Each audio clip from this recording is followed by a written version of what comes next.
सतीश प्रकाश जी से पूछ लेता हूं। सतीश प्रकाश जी, आपने बचपन में कभी रामचरितमानस सुनी है, दादी से, माँ से, या घर में? नहीं नहीं, देखिए मैं आपके हर सवाल का जवाब दूंगा, लेकिन जो दुबे साहब ने कहा कि तमाम लोग जब कोई काम करते हैं तो रामायण का पाठ करते हैं या धार्मिक ग्रंथों का पाठ करते हैं, तो जब कुलदीप सेंगर ने उस लड़की के साथ बलात्कार किया था तो कौन से धार्मिक ग्रंथ का पाठ किया था? जब वो चिन्मयानंद स्वामी है ना एक लड़की से तेल मालिश करा रहा था तो वहां रामायण पढ़ रहा था या महाभारत पढ़ रहा था? आप बताइए ना। कमलापति त्रिपाठी ने जब जगजीवन राम वहां मंदिर में आए, जिसको आप आज कॉरिडोर बना रहे हो बनारस में, उसको बाकायदा गंगा जल से धुलवाया था। और आप अखिलेश यादव जी का घर धुलवाए गंगा जल से धुलवाए या गौमूत्र से धुलवाए, इसका जवाब तो अखिलेश जी देंगे, क्योंकि वो रामचंद्र मानस को मानते भी हैं और उससे नफरत भी करते हैं और उसका विरोध भी करते हैं। लेकिन अगर मायावती का घर या बहन जी का घर, आपकी इतनी हिम्मत नहीं है, उस शुद्धिकरण का हम जानते हैं पूरी तरीके से, न्यायालय के अंदर खड़ा करके आपको नंगा करेंगे, आपकी भावनाओं पर नंगा करेंगे। देखिए दीपक जी सुनिए, मैं किसी धार्मिक रूप से गुलाम देश के अंदर नहीं रहता हूं, मैं एक लोकतांत्रिक व्यवस्था में रहता हूं और कोई भी लोकतांत्रिक व्यवस्था किसी धार्मिक किताब से नहीं चलती।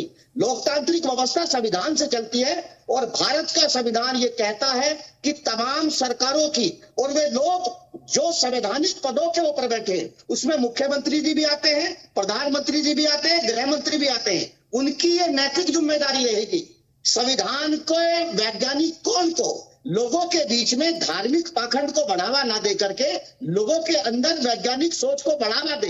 अगर इस तरह की बातें सरकार करेगी, देखिए देश क्या है, अब योगी जी किसी जात विशेष के या किसी धर्म विशेष के मुख्यमंत्री है नहीं, वो मुसलमान के भी मुख्यमंत्री हैं, वो दलित के भी मुख्यमंत्री हैं, वो पिछड़े के भी मुख्यमंत्री हैं।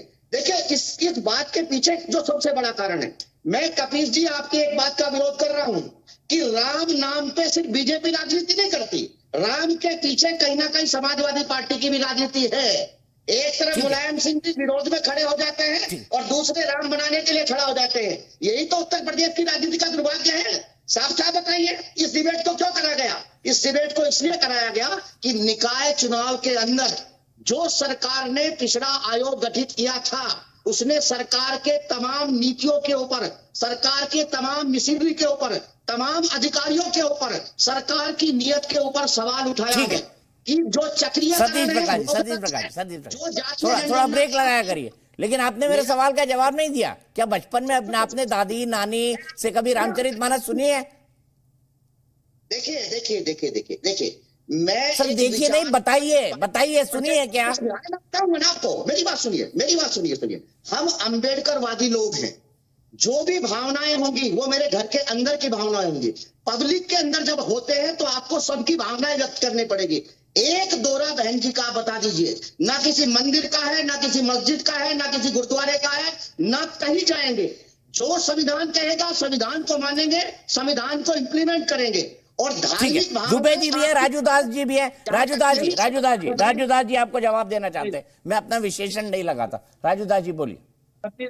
सतीश जी मैं आपसे निवेदन करना चाहता हूं, बहुत सुंदर आप प्रवक्ता हैं, बहुत अच्छा आप जवाब भी देते हैं, लेकिन निवेदन है, यह देश सनातन परंपरा वाली देश है और यहाँ पर ऋषि मुनि महात्मा भगवान गौतम बुद्ध बड़े बड़े जो है समाज के पथ प्रदर्शक हुए हैं और उनके विचार को लेकर हमको आपको चलना पड़ेगा। भगवान गौतम बुद्ध को तो मानते हैं ना, मानना पड़ेगा आपको, मानते हैं आप।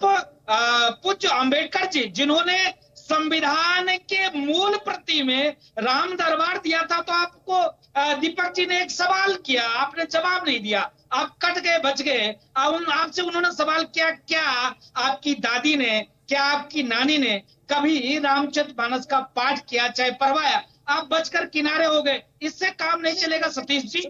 यह देश, देखिए यह देश संविधान से चलता है, हम भी मानते हैं, आप भी मानते हैं, और यह देश संविधान से चलेगा। लेकिन यह भावना है और हमारी भावना को आप ऐसे आहत नहीं कर सकते। आपने कह दिया कि नहीं, आपको कोर्ट में खड़े कर देंगे, आपके साथ नंगा कर देंगे, ये ढोंग नहीं चलेगा, ये ढकोसला नहीं चलेगा। अरे गजब बात करते हो। भगवान बुद्ध को तो मानते हो, भगवान बुद्ध की विचारधारा को तो मानते हो आप। 100%। अब मैं बोल दूं, देखिए राजू दास जी, भावनाएं सिर्फ धार्मिक व्यक्ति की नहीं होती, भावनाएं हर पढ़े लिखे व्यक्ति की होती है, हर गरीब की होती है, हर कमजोर की होती है। ढोल गंवार शूद्र पशु सट नारी, ये है सब ताड़न के अधिकारी। इन लाइनों को आप बेहतर मान सकते हैं, मैं बेहतर नहीं मान सकता। सतीश प्रकाश जी, क्या कहा गया है, किसके लिए कहा गया है, यही तो है ना, संदर्भ गायब हो जाता है। राजू, मैंने इसको पूरा समझाया था, इस चौपाई को किसने कहा है, किसके लिए कहा है, क्यों कहा है। राजू दास जी कुछ कहना चाहते हैं, फिर मैं आगे बढ़ूंगा। फरहान साहब के पास अभी तक नहीं गया हूं मैं। सतीश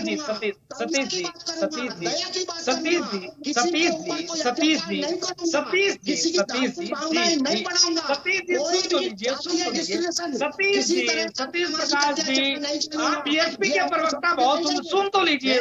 सतीश जी सुनिए। आप जैसे ही नाराज होते हैं, स्काइप पे जुड़े होते हैं, मैंने कई बार आपको सतीश जी बताया, आप चिल्लाने लगते हैं, आपकी आवाज गायब हो जाती है। आप जो कहना चाहते हैं कुछ कह ही नहीं पाते। सीधे राजू दास जी का, सतीश जी को थोड़ा सा उनको बोलो कि आप चिल्लाएंगे, आपकी आवाज गायब हो जाएगी। पता नहीं टेक्निकलिटी क्यों नहीं समझते आप लोग। वैज्ञानिक सोच के बड़े बड़े आर्ग्यूमेंट देते हैं, पर थोड़ी टेक्निकल बात भी समझ लीजिए सतीश प्रकाश जी। जैसे आप चिल्लाने लगते हैं, आपको ऑडियो कट जाता है।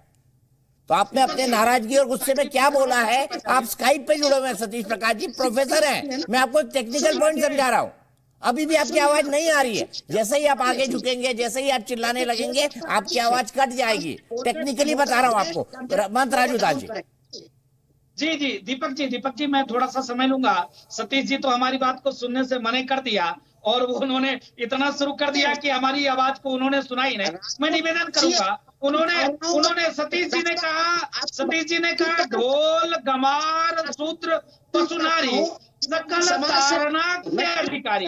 मैं इनको समझा दूं उनको, ये अवधी भाषा में आप मैं सुन तो लीजिए सतीश जी, सुनिए तो महोदय, आप सुन भी नहीं सकते। सतीश जी जो कह रहे हैं कुछ समझ नहीं आ रहा है, प्लीज उनको ये कम्युनिकेट करिए। राजू जी कंक्लूड करिए, मुझे फरहान साहब के पास जाना है और बहुत देर से अनिला जी भी इंतजार कर रहे हैं। 1 मिनट सतीश जी की आवाज को रोका जाए, 1 मिनट। दीपक जी 1 मिनट मुझको समय चाहिए, ज्यादा समय नहीं लूंगा।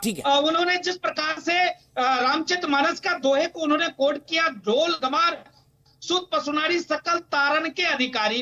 तारण मतलब होता है देखना, चिंतन करना, मनन करना, ध्यान देना। आप ये बताइए, मैं पूछना चाहता हूं उनसे कि अगर किसी जानवर को आप मारोगे, पीटोगे, घर में रहेगा, भाग जाएगा।